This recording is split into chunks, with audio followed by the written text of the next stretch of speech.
Reign of Fire, ou plutôt Dragon Kingdom dans sa version originale, n'est pas un blockbuster hollywoodien bardé d'effets numériques.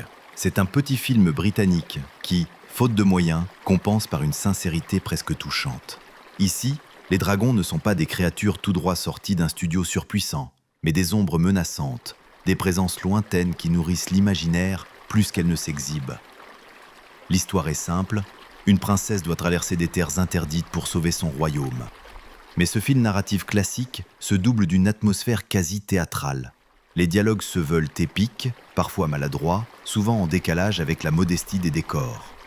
On sent le tournage contraint, mais aussi la passion de ceux qui croient encore à l'héroïsme pur, sans ironie. Le film trouve sa force dans cette tension entre ambition et fragilité.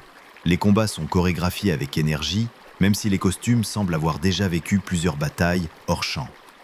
La caméra cherche toujours à donner de la grandeur, contre-plongée sur les guerriers, plan large sur les collines galloises qui remplacent des royaumes imaginaires. Rebecca Dyson-Smith incarne une princesse Élisabeth déterminée, crédible dans ses moments de doute comme dans ses élans de courage.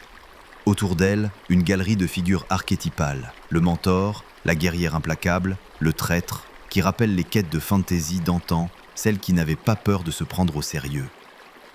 Ce n'est pas un film qui révolutionne le genre, mais il possède une honnêteté rare. Il n'essaie pas de tromper le spectateur sur ses limites. Il préfère raconter une aventure droite, linéaire, nourrie de mythologie simple et de paysages concrets. Dans un marché saturé de production où tout est surdimensionné, Reign of Fire apparaît comme un conte artisanal, un peu rugueux, mais sincère.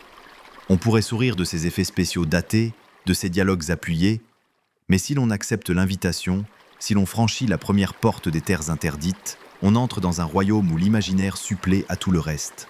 Et c'est peut-être là que réside la magie.